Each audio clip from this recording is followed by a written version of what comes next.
कानून मंत्री किरण रिजिजू ने कोलेजियम सिस्टम को लेकर सीजेआई डीवाई चंद्रचूड़ सिंह को पत्र लिखा है, लेकिन ये पत्र सवालों में आ गया है। विपक्ष मोदी सरकार को घेरने में जुट गया है तो कानून मंत्री सफाई दे रहे हैं कि पत्र को गलत तरीके से पेश किया जा रहा है। जो आरोप लग रहे हैं उनमें सच्चाई नहीं है। दरअसल कानून मंत्री के पत्र की खबर जैसे ही सामने आई, कांग्रेस महासचिव जयराम रमेश ने कड़ी प्रतिक्रिया देते हुए कहा कि सरकार न्यायपालिका पर कब्जे की कोशिश के लिए धमकी का सहारा ले रही है। कोलेजियम में सुधार की जरूरत है, लेकिन ये सरकार उसे पूरी तरह से अधीन करना चाहती है। तो पश्चिम बंगाल की सीएम ममता बनर्जी ने कहा कि न्याय व्यवस्था में केंद्र सीधे दखल दे रहा है, हमें ये नहीं चाहिए। न्यायपालिका प्रभावित हुई तो लोकतंत्र ही समाप्त हो जाएगा। हम न्यायपालिका को पूरी तरह से स्वतंत्र चाहते हैं। दिल्ली के सीएम अरविंद केजरीवाल ने कहा कि न्यायिक नियुक्तियों में सरकार का हस्तक्षेप बिल्कुल भी नहीं होना चाहिए। रिजिजू के पत्र को बीजेपी के पूर्व सांसद ने भी गलत बताया।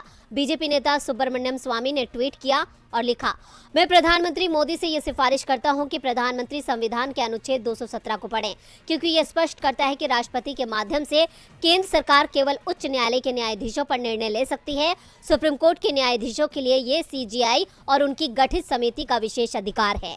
कानून मंत्री के पत्र को लेकर विपक्ष ने मोदी सरकार को ही घेर लिया तो कानून मंत्री किरण रिजिजू ने खुद पूरे मामले में सफाई दी। उन्होंने कहा जो आरोप लग रहे हैं वो पूरी तरह से गलत है। उन्होंने खुद ही सवाल उठा दिया कि सरकार का नामित व्यक्ति कोलेजियम का हिस्सा कैसे हो सकता है। कुछ लोग तथ्यों को जाने बिना ही आरोप लगा रहे हैं।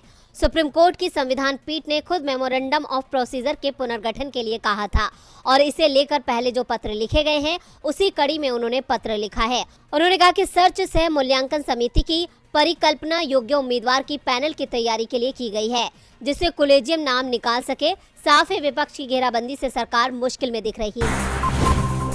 राहुल गांधी शुरुआत से अमीर और गरीब के बीच बढ़ रहे फासले को लेकर मोदी सरकार को घेरते आए हैं। कांग्रेस सांसद अक्सर कहते हैं कि देश दो हिस्सों में बंट गया है, एक अमीरों का देश है और एक गरीबों का। देश की संपत्ति का बड़ा हिस्सा चंद उद्योगपतियों के हाथों में है। राहुल गांधी ने कई बार सरकार को आगाह किया, लेकिन सरकार ने हर बार राहुल गांधी को अनसुना किया और उनकी आवाज को दबाने की कोशिश की। लेकिन अब आई एक रिपोर्ट ने मोदी सरकार की सारी पोल खोल दी और विपक्ष को सही साबित कर दिया, जिसको लेकर अब विपक्ष मोदी सरकार पर हमलावर हो गया है।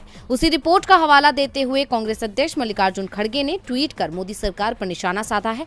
खड़गे ने लिखा, भाजपा ने आर्थिक असमानता की खाई को इतना गहरा कर दिया है कि देश का आम इंसान उसमें धंसता जा रहा है। भारत में सबसे अमीर 1% के पास देश की कुल संपत्ति का 40% से ज्यादा हिस्सा है, जबकि आधी आबादी के पास 3% ही हिस्सा बचा है। भारत जोड़ो यात्रा आर्थिक असमानता की खाई को भरने का आंदोलन है। इससे पहले राहुल गांधी ने भी आर्थिक असमानता की बढ़ती खाई को लेकर मोदी सरकार को आड़े हाथ लिया था। राहुल गांधी ने ट्वीट किया था, सबसे गरीब 50% आबादी का जीएसटी में योगदान 64%, सबसे अमीर 10% आबादी का जीएसटी में योगदान 3%। गब्बर सिंह टैक्स, अमीरों को छूट गरीबों को लूट। ऑक्सफैम इंटरनेशनल की रिपोर्ट आने के बाद से विपक्ष को मौका मिल गया है, क्योंकि विपक्ष और खास तौर पर कांग्रेस सांसद राहुल गांधी लगातार मोदी सरकार को सचेत करने में लगे हुए थे। ऐसे में देखना होगा कि अब मोदी सरकार इस पर क्या प्रतिक्रिया देती है।